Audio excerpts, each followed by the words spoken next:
ലോകത്തിലെ ഏറ്റവും വലിയ അത്ഭുതം ഏതാണെന്ന് ചോദിച്ചാൽ നമ്മൾ പലതും പറയും. പക്ഷേ നമ്മുടെയൊക്കെ ജീവിതത്തിലെ ഏറ്റവും വലിയ അത്ഭുതം അത് നമ്മുടെ ഉമ്മയാണ്. നമ്മുടെ മൗനങ്ങളിൽ പോലും ഒളിഞ്ഞിരിക്കുന്ന സങ്കടങ്ങൾ തിരിച്ചറിയുന്ന, നമ്മുടെ ഓരോ വിജയത്തിലും നമ്മളെക്കാൾ കൂടുതൽ സന്തോഷിക്കുന്ന ആ വലിയ സ്നേഹത്തെക്കുറിച്ച് പറയാനാണ് ഞാൻ ഇന്ന് വന്നിരിക്കുന്നത്. ഇത് കേവലം ഒരു വീഡിയോയല്ല, ഓരോ മക്കൾക്കുമുള്ള ഒരു ഓർമ്മപ്പെടുത്തലാണ്. നമുക്ക് ഒരുമിച്ച് കാണാം.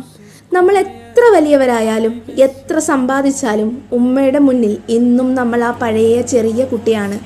നമ്മുടെ ഡ്രസ്സിലെ ഓരോ അഴുക്കും ഉമ്മയുടെ കൈകൾ കഴുകി തീർത്തത് അവരുടെ ആയുസ് തേച്ചാണ്. നമ്മൾ കഴിക്കുന്ന ഓരോ ഉരുളച്ചോറിലും ആ ഉമ്മയുടെ വിശപ്പിൻ്റെ കയ്പുള്ള കഥകളുണ്ട്. പലപ്പോഴും നമ്മൾ ഉമ്മയോട് ദേഷ്യപ്പെട്ടിട്ടുണ്ട്, തിരക്കുകൾ പറഞ്ഞ് ആ വിളി കേൾക്കാത്ത മട്ടിൽ നടന്നിട്ടുണ്ട്. പക്ഷേ ഓർക്കുക, നമ്മൾ തളർന്നു വീഴുമ്പോൾ എൻ്റെ മക്കൾക്ക് ഒന്നും വരുത്തല്ലേ എന്ന് ഒരു നേർച്ചയായി ഇന്നും പ്രാർത്ഥിക്കുന്നത് ആ ഉമ്മ മാത്രമാണ്. ആ കൈകളിലെ ഓരോ നരച്ച ഞരമ്പുകളും നമ്മളെ വളർത്താൻ അവർ ഹോമിച്ച ആയുസാണ്.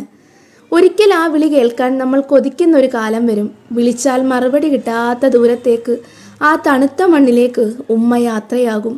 അന്ന് ആ കബറിടത്തിൽ പോയി കരഞ്ഞിട്ട് ഒരു കാര്യവുമില്ല. ആ കണ്ണുകളിലെ വെട്ടം മങ്ങുന്നതിന് മുമ്പ്, ആ കൈകൾ വിറച്ചു തുടങ്ങുന്നതിന് മുമ്പ് നമുക്ക് അവരെ ചേർത്ത് പിടിക്കണം. ഉമ്മയുടെ മടിത്തട്ടോളം വലിയൊരു ആശ്വാസം ഈ പ്രപഞ്ചത്തിൽ വേറെ എവിടെയാണുള്ളത്? ആ തണൽ നഷ്ടപ്പെട്ടവർക്കേ അതിൻ്റെ വില അറിയൂ. ഉമ്മ കൂടെയുള്ളവരാണ് ഈ ലോകത്തെ ഏറ്റവും വലിയ ഭാഗ്യവാന്മാർ. ഈ വീഡിയോ കണ്ടു കഴിയുമ്പോൾ ഫോണൊന്ന് മാറ്റിവെച്ച് ഉമ്മയുടെ അടുത്തേക്കൊന്ന് ചെല്ലൂ. ആ നെറ്റിയിലൊരു ഉമ്മ നൽകി പറയൂ, ഉമ്മ, ഞാൻ ഉമ്മയെ ഒരുപാട് സ്നേഹിക്കുന്നു എന്ന്. ആ മുഖത്ത് വിരിയുന്ന ഒരു ചെറിയ പുഞ്ചിരി മതി നിങ്ങളുടെ ജീവിതത്തിലെ എല്ലാ സങ്കടങ്ങളും മാറാൻ. ജീവിതത്തിൻ്റെ യഥാർത്ഥ സമ്പാദ്യം പണമല്ല, അത് ഉമ്മയാണ്. ഇത് തിരിച്ചറിയാൻ വൈകിപ്പോകരുത്. ഈ സന്ദേശം നിങ്ങളുടെ പ്രിയപ്പെട്ടവരിലേക്കും എത്തിക്കുക. താങ്ക്